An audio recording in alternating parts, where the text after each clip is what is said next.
शब-ए बारात आप सभी को बहुत बहुत मुबारक, क्योंकि भारत के अंदर देखने वाले हमारे ज़्यादा हैं। लिहाजा आपको मैं बता दूं कि आज जो इबादत की रात है, इसको इबादत में ही गुजारिए, क्योंकि आपका कोई अपना नहीं है।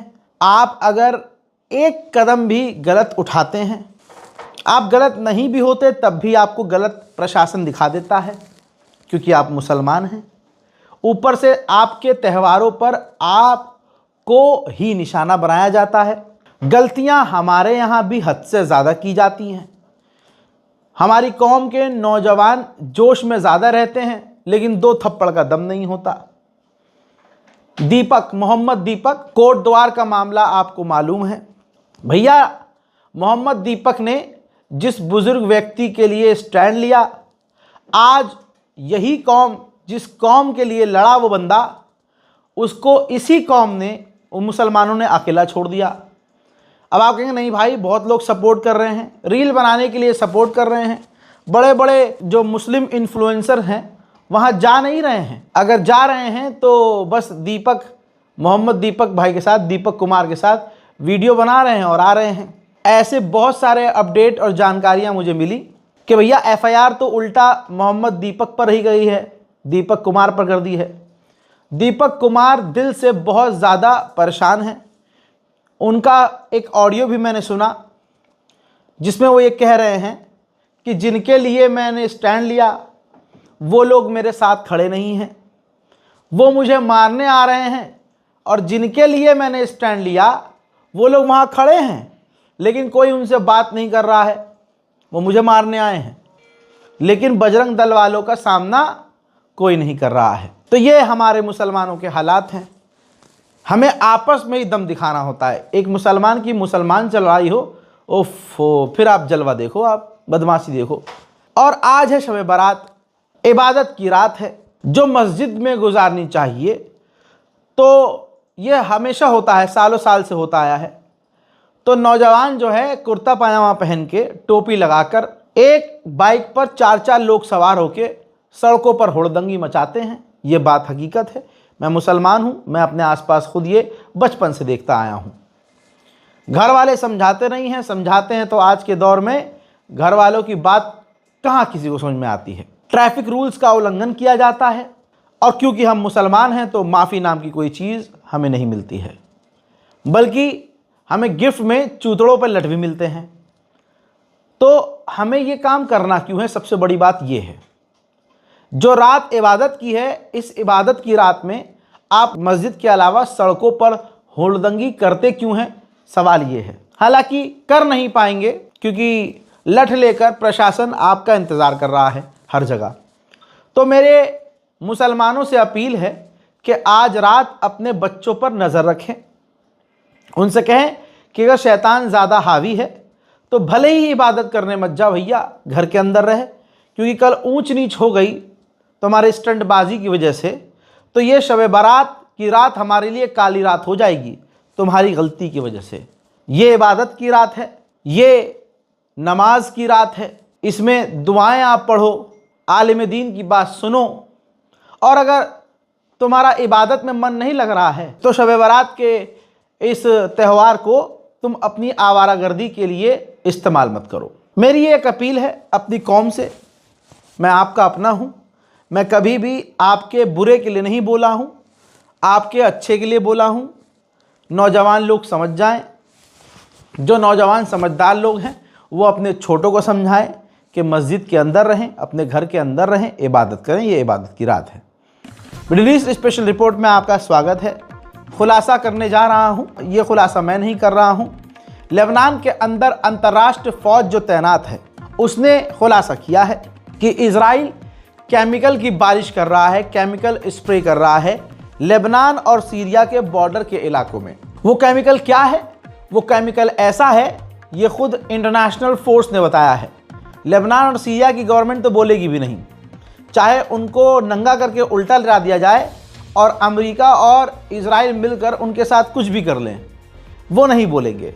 ये इंटरनेशनल फौज है जिसने खुलासा किया है, जो लेबनान में तैनात है। उन्होंने कहा है कि सीरिया और लेबनान के बॉर्डर पर इजराइल केमिकल स्प्रे कर रहा है, जिसकी वजह से परमानेंटली ये ज़मीन जो सीरिया और लेबनान की है इतनी बेकार हो जाएगी कि ज़िंदगी में इस ज़मीन पर कभी भी कोई भी फसल नहीं उगेगी। यानी पूरी ज़मीन को बर्बाद कर रहा है इजराइल। तो अगर लेबनान और सीरिया में ये कर रहा है इजराइल, तो इजराइल ने ये काम गाज़ा में कितने ख़तरनाक तरीके से किया होगा।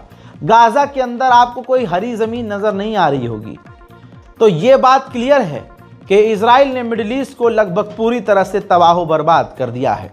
ग्रेटर इजराइल के चक्कर में इजराइल ने कई सारे मुल्कों का भविष्य अंधकार में ढकेल दिया है। केमिकल का इस्तेमाल तो कर ही रहा है इजराइल, लेकिन लेबनान पर पूरी ताकत से सीज फायर के बावजूद हमले भी कर रहा है इजराइल। ये देखिए,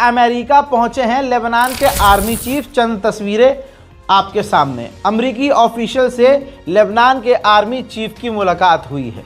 यह बात दिमाग में बिल्कुल मत रखिएगा कि लेबनान का आर्मी चीफ या लेबनान का राष्ट्रपति लेबनान के हक के लिए बोलेगा, क्योंकि लेबनान का जो राष्ट्रपति है वो डोनाल्ड ट्रंप के द्वारा चुना गया है। डोनाल्ड ट्रंप ने धमकाया था कि इसके अलावा कोई और राष्ट्रपति बना तो हम लेबनान को सपोर्ट नहीं करेंगे, जिसका रिजल्ट ये है कि डोनाल्ड ट्रंप का पसंदीदा आदमी इस वक्त लेबनान का राष्ट्रपति है। लेबनान की सेना हो, लेबनान का राष्ट्रपति हो, हिजबुल्लाह के खिलाफ काम कर रहा है। और तो और अमेरिका के इशारे पर तमाम वो काम हो रहे हैं जो इजराइल चाहता है। इजराइल के फाइनेंस मिनिस्टर ने दावा किया है कि डोनाल्ड ट्रंप 2 महीने का अल्टीमेटम देंगे हमास को कि हथियार पूरी तरह से डाल दो वरना हमला करेंगे। जिसके बाद जब ट्रंप जो मोहलत देंगे वो पूरी हो जाएगी तो अमेरिका की मोहलत खत्म होने के बाद इजराइल की फौज पूरी ताकत से गाज़ा पर हमला करेगी। उधर गाज़ा के अंदर हालात इतने बुरे हैं कि जहरीला मलबा इतना इकट्ठा हो गया है जिसकी तादाद 60 मिलियन बताई गई है। 60 मिलियन टन गाज़ा में कूड़ा है जहरीला, जिसकी वजह से बीमारियां, गंदगी फैल रही है। और ये कूड़ा इतना है कि अगर ये कूड़ा ही साफ करने में दिन लगाए जाएं तो 7 साल लग जाएंगे। इजराइल गाज़ा के अंदर लगातार गोलीबारी भी कर रहा है, हमले भी कर रहा है। ताज़ा तरीन गोलीबारी में 2 बच्चे मारे गए, जिसमें 3 साल का एक बच्चा भी शामिल है। कई लोग घायल हैं। गाज़ा के अंदर जो सीज फायर था इजराइल का, वो पूरी तरह से इजराइल ने तोड़ा हुआ है और अरब खामोश। हजरत हमास ने इजराइल के हर बॉडी को लौटा दिया है, लेकिन इजराइल के पास अभी भी 700 से ज़्यादा फिलिस्तीनियों की लाशें हैं जिन्हें उल्टा इजराइल गाज़ा को लौटा नहीं रहा है। गाज़ा की आबादी लगभग 10% कम हो चुकी है। 2.5 लाख टोटल ऐसे लोग हैं जिनमें 80 से 90 हज़ार मारे गए हैं, जिनमें बाकी अभी लापता हैं, जिंदा हैं या मारे गए नहीं पता, और हज़ारों की लाशें अभी मलबे के नीचे दबकर सड़ चुकी हैं। 2.5 साल के बाद तस्वीर आपके सामने, रफ़ा क्रॉसिंग बॉर्डर खोला गया है, जहां पर अलग अलग ह्यूमन राइट ऑर्गेनाइजेशंस के लोग खड़े हुए हैं, भीड़ लगी हुई है। एम्बुलेंसेस वहां पर हैं कि गाज़ा से अगर कोई भी बीमार या परेशान या घायल व्यक्ति आया तो उसे वहीं से इलाज मिले। लेकिन इस रफ़ा क्रॉसिंग पर अभी भी इजराइल का फुल कंट्रोल है। उधर हमास ने कर दिया है ऐलान कि हमारा सारा काम ख़त्म हो चुका है, हम गवर्नमेंट किसी आज़ाद ग्रुप को, फ़िलिस्तीनी संगठन को, ऑर्गेनाइजेशन को सौंपने को तैयार हो चुके हैं। वेस्ट बैंक में जहां इजराइल फ़िलिस्तीनियों को, मकानों को तोड़ रहा है, फ़िलिस्तीनियों को गिरफ्तार कर रहा है, इजरायली सेटलर्स के द्वारा इजराइल की जो सरकार है फ़िलिस्तीनियों पर हमला करवा रही है। ऐसे में वेस्ट बैंक में ही फ़िलिस्तीनियों को मकान बनाने द्वारा इजराइल की जो सरकार है फ़िलिस्तीनियों पर हमला करवा रही है। ऐसे में वेस्ट बैंक में ही फ़िलिस्तीनियों को मकान बनाने कैसे देगी? जी हाँ, ताज़ा जानकारी यह है कि जो वेस्ट बैंक में रहने वाले फ़िलिस्तीनी हैं, जब वो अपना मकान बना रहे हैं तो इजराइल उन्हें रोक रहा है। מבינה שראש המועצה דיבר עם המת"ק הישראלי ועומרי אמר להם שיש שם אישור לעבוד. למה הוא מצלם בתוך הבית שלנו? הוא יכול לעשות מה שהוא רוצה. אני יכול לבוא לבית שלך ולצלם בתוך הבית שלך? זה שטח שלנו, שטח צבאי אני הולך סגור. לתל אביב, לעבוד, אביא אוכל לילדים זה שלי. אדמה פרטית. שטח צבאי סגור. आइए अब मैं आपको बरतानिया का हाल दिखाता हूं। ब्रिटेन के अंदर जो बरतानिया के लोग इंसानियत के लिए सड़क पर उतरे फ़िलिस्तीन की आज़ादी और गाज़ा में शांति के लिए, तो ब्रिटेन की पुलिस प्रदर्शनकारियों को जो खुद बरतानिया के हैं, बरतानिया के नागरिक हैं, उनको पीट रही है, मार रही है और गिरफ्तार कर रही है। अमरीकी एनवॉय ने एक इंटरव्यू में खुलासा किया, ये जो टकला है ये अमरीकी एनवॉय है, इसने जानकारी दी कि 5 अक्टूबर सन 2023 तक तुर्की और इजराइल के बीच बढ़िया काम चल रहा था, ट्रेड बहुत बढ़िया चल रहा था। हमला होने के बाद धीरे धीरे पूरी तरह से तुर्की और इजराइल का ट्रेड बंद हो गया है।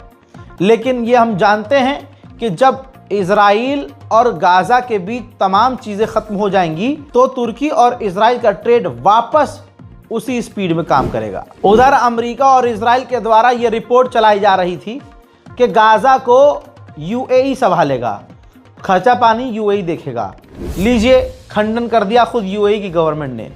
यूएई की गवर्नमेंट ने कहा जो मीडिया में चीज़ें चलाई जा रही हैं कि गाज़ा को यूएई चलाएगा, संभालेगा, ऐसा नहीं है।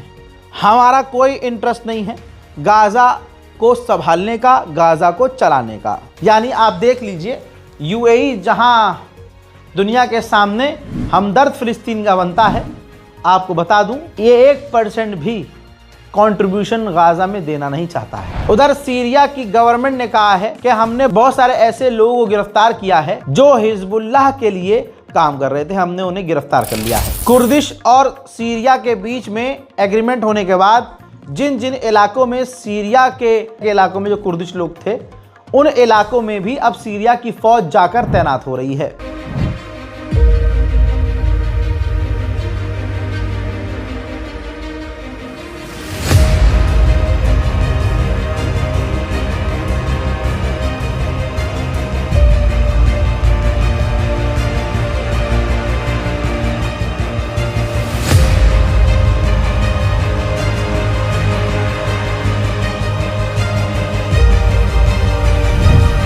मोहतरम हजरात, लीजिए ईरान का अपडेट मेरे पास ये रिकॉर्ड करते करते आया है, जो बड़ा है, बहुत बड़ा अपडेट है। समय बर्बाद ना करते हुए इसी में सुन लीजिए आप बड़ी जानकारी क्या आई है। जो ईरान के supreme leader Ayatollah Syed Ali खामनाई के एडवाइज़र हैं, उन्होंने कहा कि अगर डिप्लोमेटिक टॉक फेल होती है, अमेरिका से या मीडिएटर से बातचीत फेल होती है, तो हम जंग के लिए तैयार हैं। और अगर अमेरिका ने हम पर हमला किया तो हम सीधा हमला इजराइल पर करेंगे।